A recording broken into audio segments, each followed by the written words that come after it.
All right, well, thank you for coming to my talk. Troubleshooting is a lifestyle, and I hope I'll be able to convince you of that. Before we get started, a couple things about me. So my name, Jack. I'm the managing director of a small business called WaterVise. We build data systems for irrigation districts, helping them with their operations. I'm a radar maintenance officer. When I'm not working on that business, my real job is as a maintenance officer in the Marine Corps. I work on radars, supervising a team who keep those things running. I'm a husband, I'm a father, and here's my baby. And if you think this whole talk is an excuse to show pictures of my dog, it may be. So my background. I've been programming for many years. As a kid, I was programming. I was fortunate my grandparents got us a computer, an old 386, when I was just a young kid. So I've been programming off and on pretty much my whole life. Professionally now, really for the last 6 years, I got started with Django when I started this business, and I've loved it ever since. I've also worked on radar systems, so I was a technician for many years before I became a maintenance officer, responsible for making sure that systems that are tracking millions of cubic miles of airspace, routing people from place to place, that we have eyes on everything that's going on. And I've worked with electronics, designing electronics when the open source hardware movement was kind of first starting out. I was doing a lot of electronics design at the time. So I've had many different opportunities to do troubleshooting in various fields. Some of the things I've worked on: mechanical and power systems, digital and analog electronics, RF systems, just kind of the whole swath of things, including embedded software, and obviously desktop and web software with Python and Django. So the goals of this talk. I'm not going to make you expert troubleshooters in 45 minutes. I don't think that's a possibility in any world. Many of you are already probably really good troubleshooters.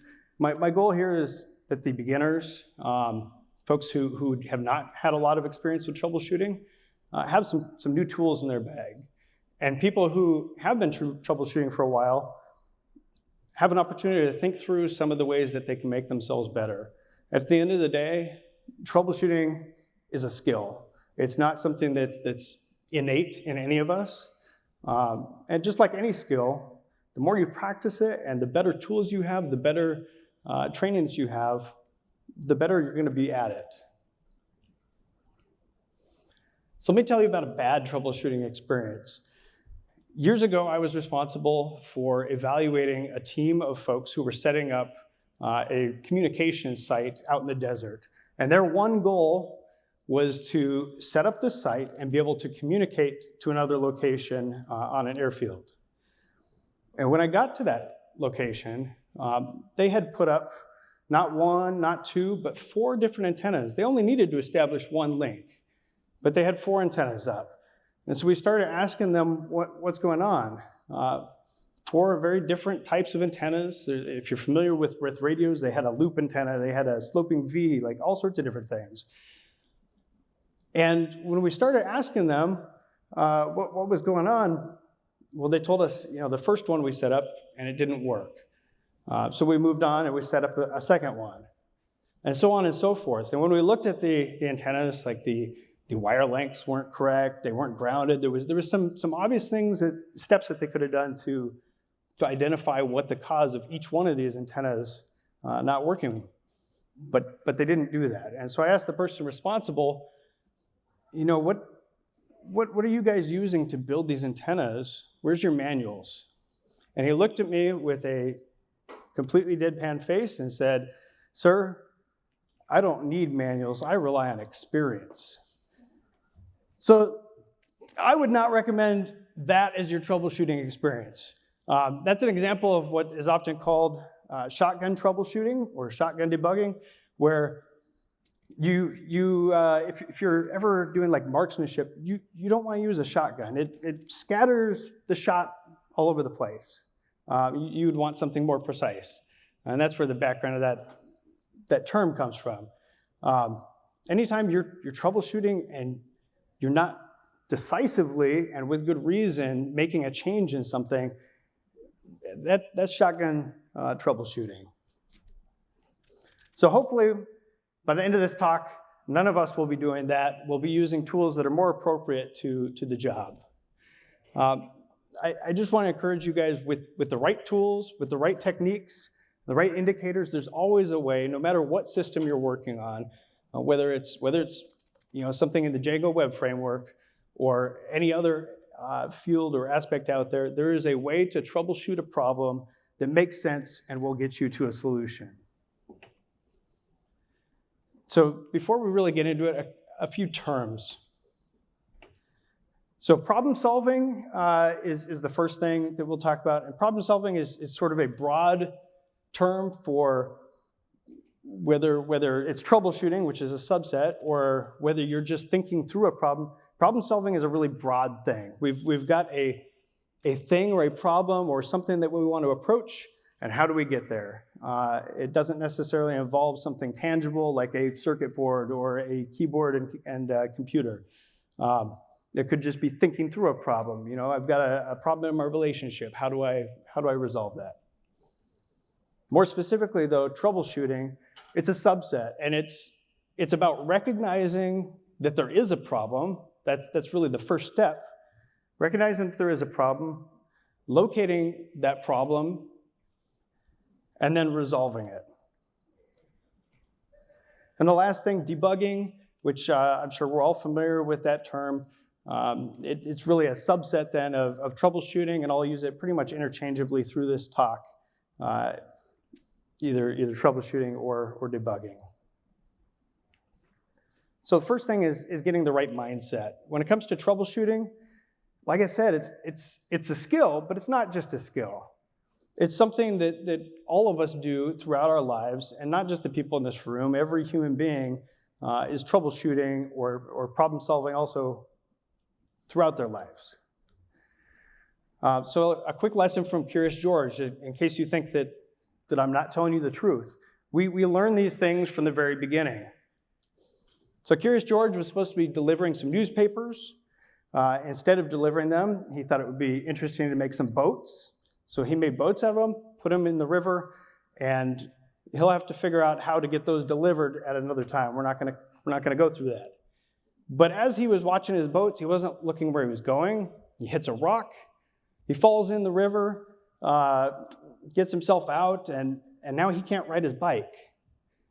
So the first step, identifying what the problem is, he's got a bent wheel.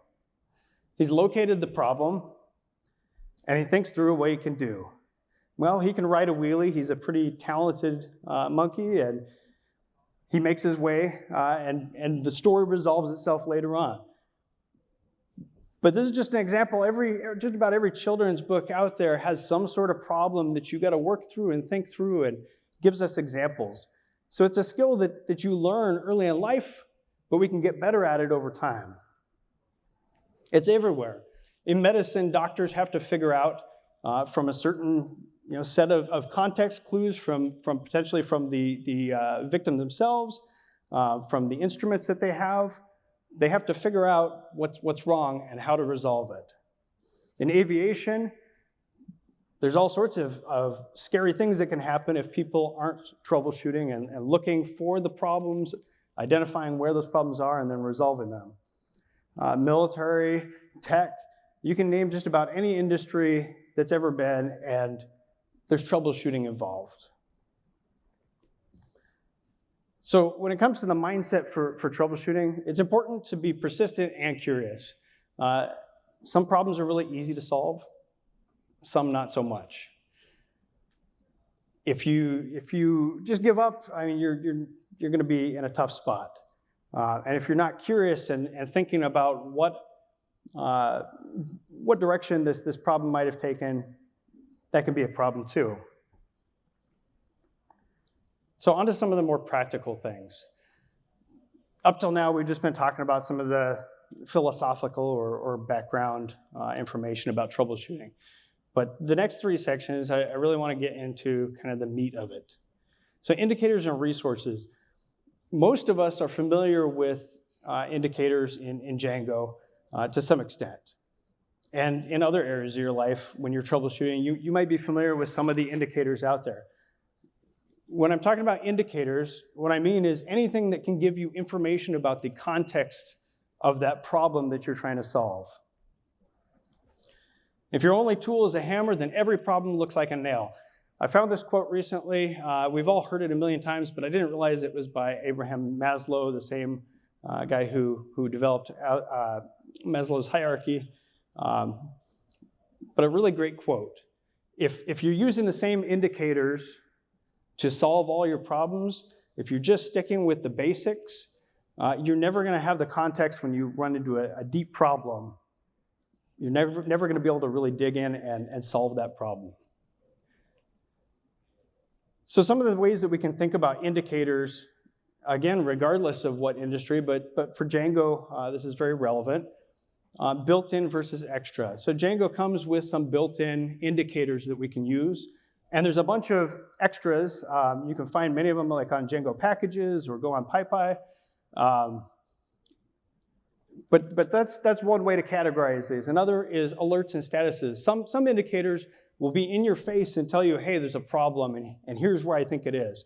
And other times, like using the console, for instance, you can ask the system for more information. Qualitative and quantitative. Sometimes indicators tell you, hey, everything's good to go. And other times they'll tell you, hey, everything's good to go, but here's the specific things that you should be looking at. And then affirmative and negative. Some indicators might give you like a bright green or red light telling you, hey, this system or this thing is good to go or is not good to go.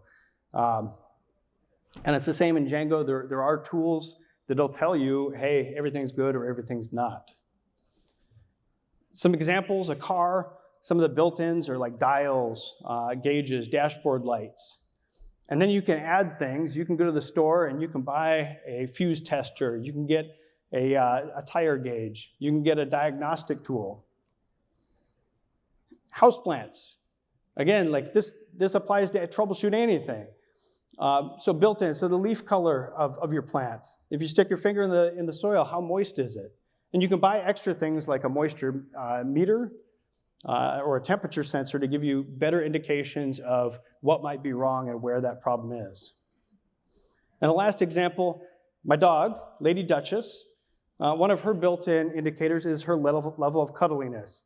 I can troubleshoot her a little bit by telling if she's very cuddly, then something's wrong. I love her to death, but she wants her space. And the rate of treat consumption. If she's not eating enough treats, if I'm handing it to her and she's not taking it, something is definitely wrong.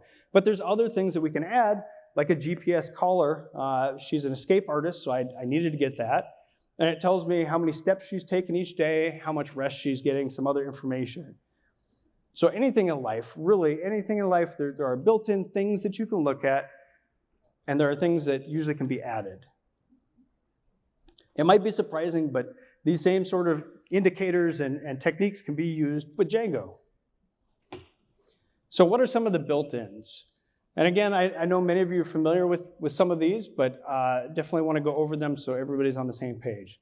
So template error pages, if you have your settings set to debug is true, so you're in the debug mode, and you go to a page where the template doesn't exist, or there's a problem with the view, or a variety of other errors, you'll get a page that looks kind of like this.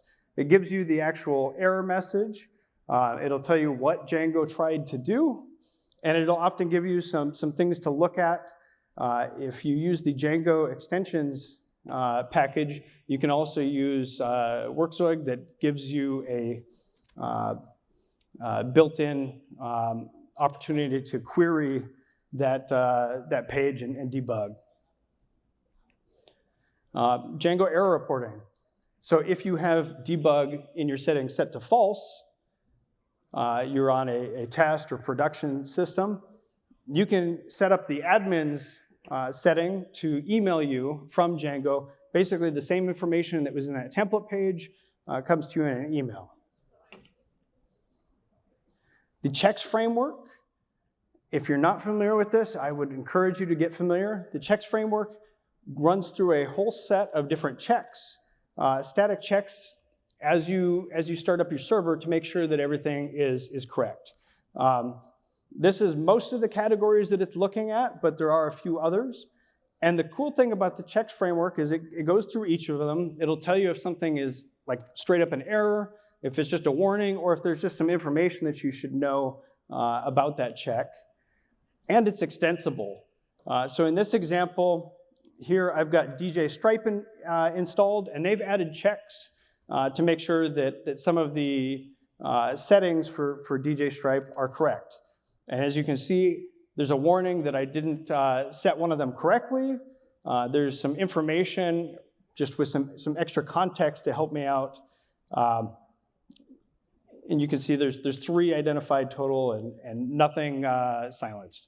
So it's a great tool. I encourage you, look at that built-in tool and extend it for your application if there's things that should be checked when you start up your server.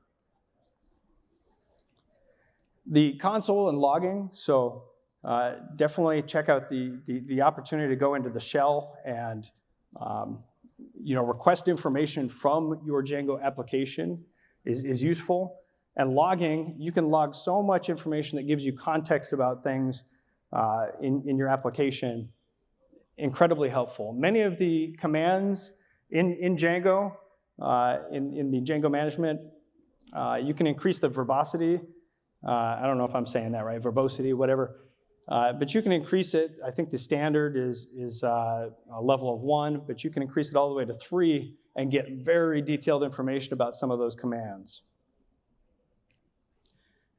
And then some of the things that you can add to Django. So those are all the built-ins, but what are some of the tools that might be helpful if that's not enough? Django Debug Toolbar is a great one. It's recommended in the Django docs, and it gives you a panel that shows you a whole variety of different things. It'll show you the time it took to build and load the page. It'll tell you if your database queries are taking a long time and where in that chain of queries the problem might be. Like the Django checks framework, the Django debug toolbar is something that you can extend. You can add additional panels, and there's some that are available if you go to their website, some that are available to install as third-party things, and then again, you can build your own as well. Performance profilers, so if you have pages that are going a little slow, this is an indicator that tells you that there is a problem. This one is not necessarily telling you how to resolve it, but telling you that there is a problem. You can get a list of all the different endpoints that you've gone to on your site and how long they're taking to load. And then by clicking on them, you can get some details about that chain of events that may be causing the slowdown. And then error tracking and performance monitoring. Most of these tools are for pay kind of things. The one I use is Sentry. I like it, but I haven't used the other ones out there, so there may be, I'll show you a list of some of the others in a little bit here. I'm not shilling for Sentry, although I've really enjoyed their service. So when you load up their error page, you get the error message at the top, what the actual error is. You get some details about the event, and you get the stack trace, and you can view that stack trace in their fancy format with an accordion that shows you each block, or you can get it raw. You can add tags, so an opportunity for you to add additional context. For instance, in your request, maybe, well, as an example, in my application, I have sort of a 3-layer structure where I have the users. They all belong to either a water user account or a district, and every water user account belongs to a district. All of that to say, if I want to add context about what water user account or what district the user was logged into when this error happened in the request, I can add a tag that shows that information. You get some background information about the database calls and cache information, and just a ton of additional detail. Now this might be, if you're just beginning in Django, this might be really intimidating, but over time, once you start to learn what's available in this tool or whichever error tracking tool you're using, all that added context is incredibly helpful for pinpointing problems. So here's some of the others that are out there. Just did a quick Google search recently, and Rollbar, New Relic, I think both of those have at various points been sponsors or been out in the hallway here. Honey Badger, Bugsnag, Raygun.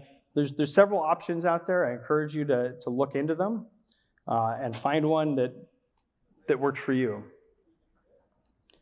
Health checks is another option. So this is an example of the Django Health Checks package. And there's lots of for-pay or external services you can use to do similar things. But the nice thing about this is it integrates really well with Django, and it just gives you a page. So I have it at the endpoint on my application, my URL/health check.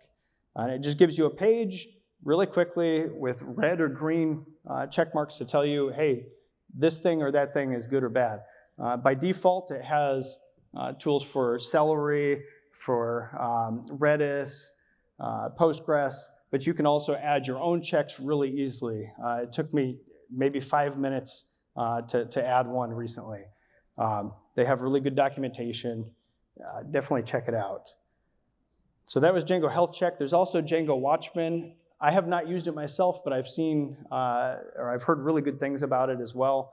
And their GitHub repo seems to be very healthy. And then last, very simple, you can just add checks to your admin. So I recently had an issue where I was having some weird intermittent issues with Celery where it looked like Celery was good most of the time, but the number of tasks getting processed were way less than what should have been. And I didn't know when that was happening or where. So in the process of, until I was able to get that troubleshot and narrow down to a specific solution, I just threw this panel into my admin that shows me the current, most recent hour, 24 hours, and week compared to the previous hour, 24 hours, and week, how many tasks were processed through Celery. It gave me a really quick indication that, hey, something's wrong now. So how do we break down problems? So we went through some of the indicators that there may be a problem and some of the tools that'll help you identify where that problem might be. But how do you break these problems down? Really, at the end of the day, a big problem is just a bunch of smaller problems that are waiting to be solved. So it's important to be able to isolate the variables in a particular problem and narrow the scope. If you're looking at a complex system, like a big Django application, trying to fit all of that in your head and troubleshoot a problem while looking at the whole picture, it's just not possible. You got to find ways to narrow the scope of where that problem may be. So some of the ways that you can do that is really, I don't want to get into anything about testing here because testing is super important, but it's outside of the scope of this talk. Nonetheless, if you're making your system testable, you're usually making your functions and methods idempotent. You're not putting huge blocks of code in a function or a class. You're making things reasonably small that they can be tested. And just going through that process itself, making your system testable, already makes it much easier to narrow down problems because you can then extract those pieces of code to identify, hey, is the input the problem to this thing? Is the output the problem? But breaking it down to smaller components is incredibly helpful in troubleshooting. And again, performing only one block or one function, one thing in a block of code to a reasonable extent is helpful. you don't want to get to the point where every function is a single line of code, but breaking those things down significantly instead of having long blocks will help you with dissecting the problem.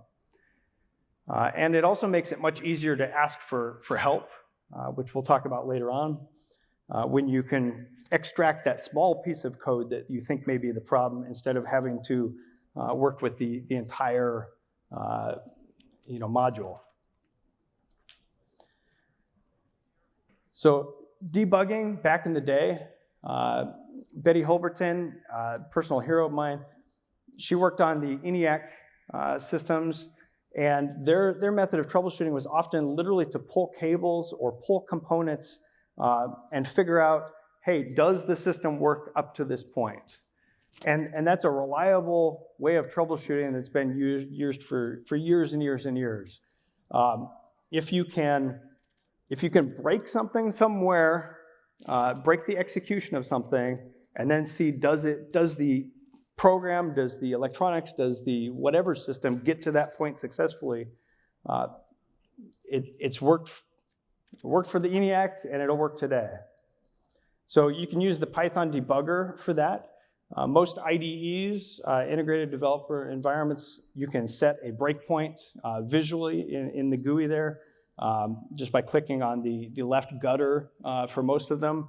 And it'll set a breakpoint, and then when you run the program, your IDE or the shell will stop at that point and give you some diagnostic information. Hey, what do the variables in your system look like at this point now that you've broken the execution? So that's incredibly helpful, again, for narrowing the scope of your problem, being able to focus in a little bit. But narrowing the scope is only part of the problem, right?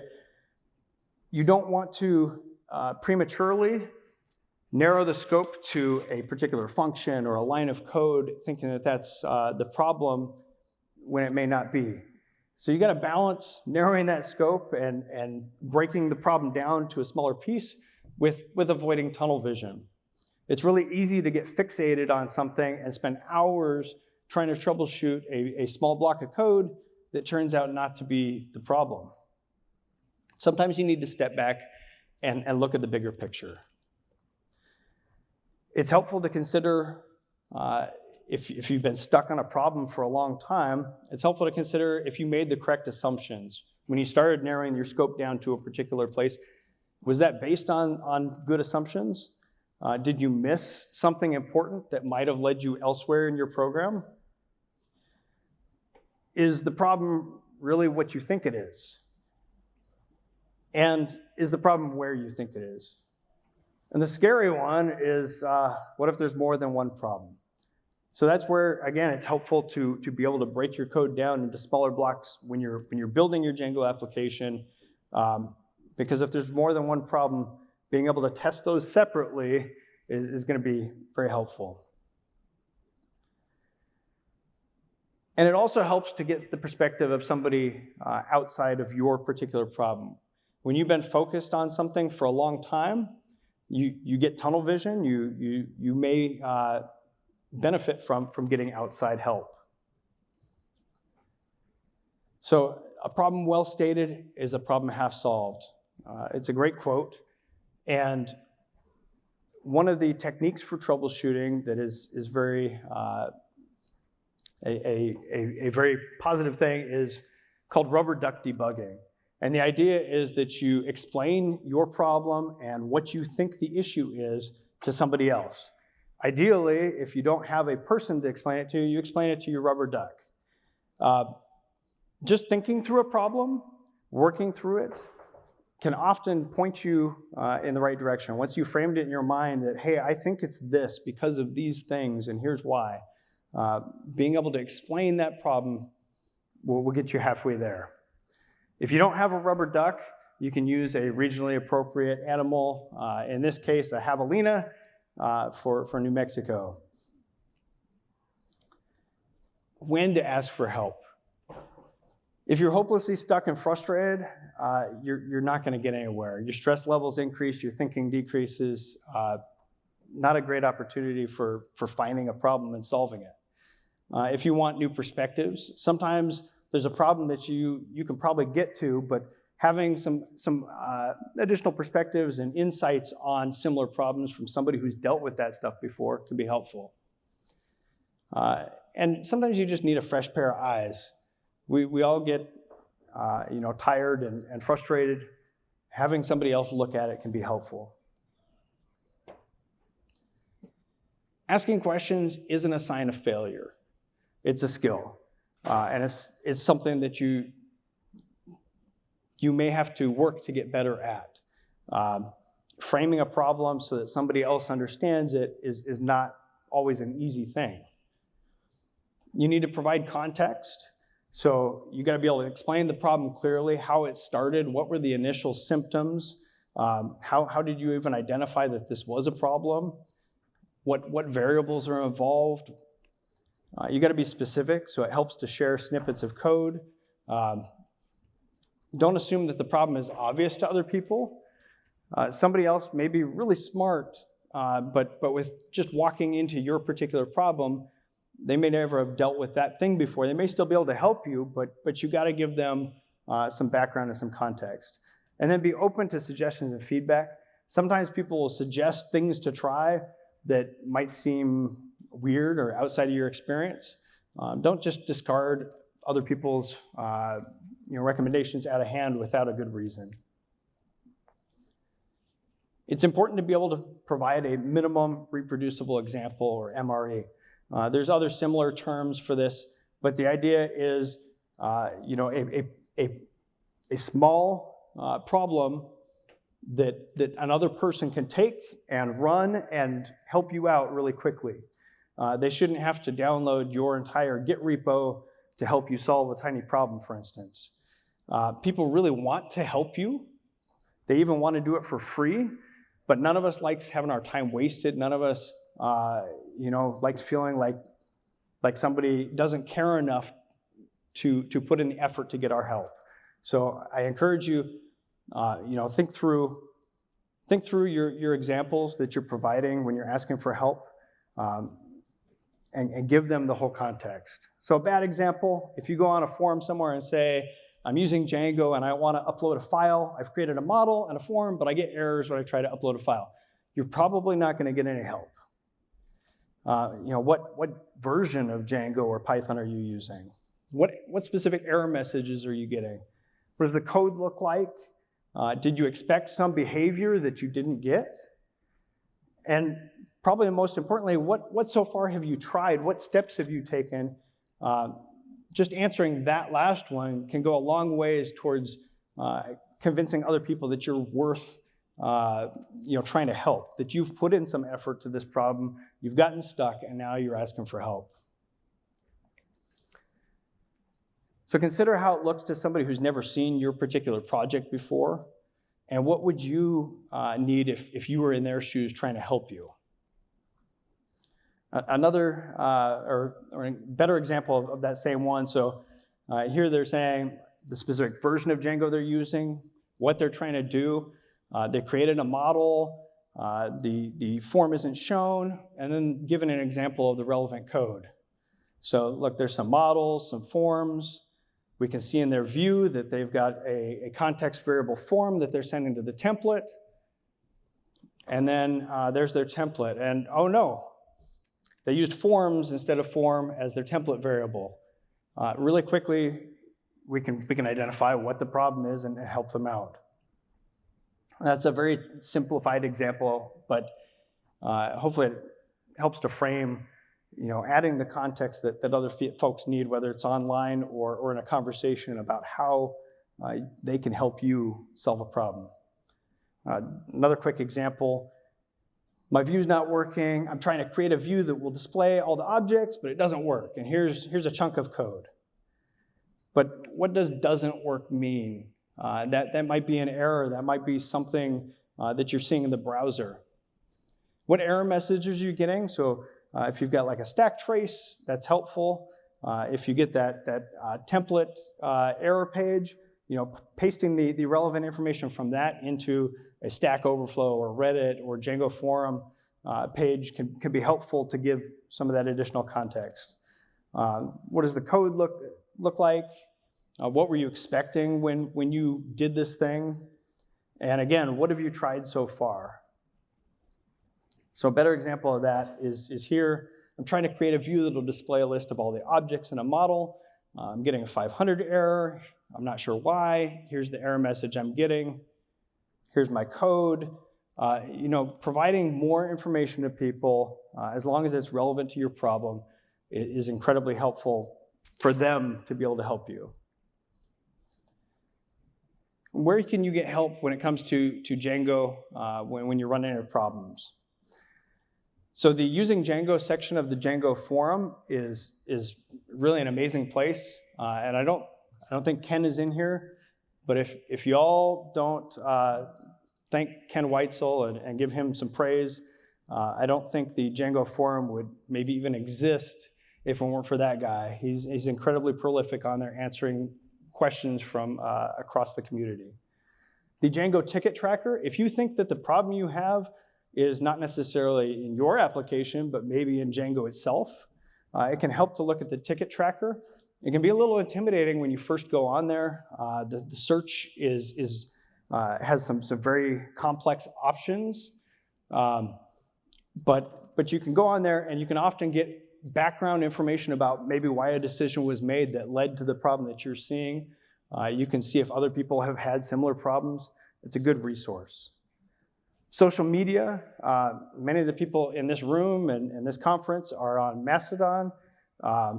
Some are on the other place as well.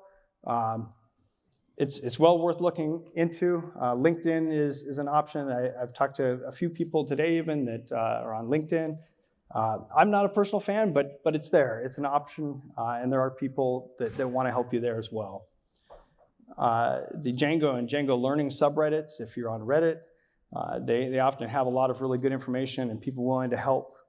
Stack Overflow, of course. There's lots of Django-related tags for any particular package or aspect of Django. And then the Discord and IRC channels. Although if you work through a problem, if you're troubleshooting something and you get to a solution, I would encourage you to take whatever you put on the Discord or IRC and write maybe a Today I Learned blog post or something. Those two in particular are very ephemeral, and you learn something. It'd be a shame if you're the only one who ever benefits from that because nobody ever sees that feed again. Put that information about how you solved the problem, what it was, put it out there for the world so other people can benefit. And then documenting the process. And I think this is one where I haven't been good all the time about, and I think many of us are not. But just like I was saying, documenting the process helps not only you, in the future if you run into the same problem or a similar problem again, but it helps other people to learn from your process of troubleshooting.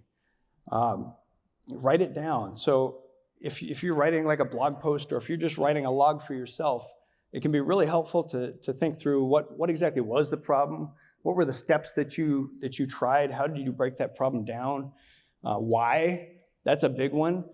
If you made a change somewhere, if you tweak something, and again, this doesn't just apply to Django. When it comes to documenting troubleshooting on like your Jeep, if you have a Jeep, or your plumbing system, writing down why you made a change, why you turned a knob, why you adjusted a voltage, why you did a thing, is a huge piece of the context to understanding where your troubleshooting process went. What did you expect to see when you made whatever change you made? What was the actual outcome? And what else might you try? So a lot of times when we're troubleshooting really big, complex problems, you may not be able to sit down and work through that whole process in one sitting. You may have meetings. You may have to leave work for the day and come back tomorrow. So writing down what else you were thinking when you stopped, what else you were thinking you might check later on. For people like me with a very short-term memory, that's a lifesaver. Because if I think about something, hey, I should check this, and then I get up and go somewhere, I'm never going to think about that potential step again. So in review, understand and use the indicators and tools that are available to you. There's a rich set of indicators and tools that can help you identify if there's a problem, figure out where that problem is, and help you to solve that problem. Break your problems down into reasonable chunks so that you can test those separately or share that chunk of code with somebody else. Avoid tunnel vision, so don't get so focused in on a particular problem for a long period of time. Make sure you're stepping back and looking at the bigger picture. Ask for help effectively. Again, I'm online all the time, answering posts on Reddit, answering posts here and there. People love to help. I'm sure almost everybody in this room probably likes to help other people work through things. But nobody likes it when somebody's asking for help and not helping themselves to get that solved. And then document things. Sometimes it's as easy as, if you're using Git, for instance, adding additional comments in your commit about what you did and why can help you later on. The more effectively you troubleshoot, the better you're going to become at it. I just want you all to remember, when it comes to troubleshooting, there are things that you can do to make yourself better. And I think a lot of times we don't think formally through that process or formally think about what tools and techniques are available to us. So there's my information if you're ever interested in contacting me. And finally, my pup again. Thank you very much. I appreciate y'all coming.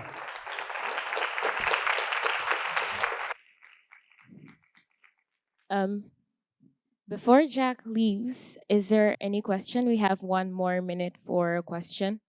Okay, I have a question for you. So what are your day-to-day tools that you always have in all your projects that are constantly moving around with for debugging or troubleshooting? Django Debug Toolbar is a really great one. If you're using Ajax or HTMX, it's not always as effective for those sorts of transitions where the page isn't changing. But for most applications, it's an incredible tool. I really like Sentry, as I mentioned, and again, there's several other similar tools that provide you information, but having a huge amount of context about a particular problem, I find really helpful. So those are probably my 2 favorites. One being a built-in or a package that you can install, and one being an external service. Awesome. Round of applause for Jack, please.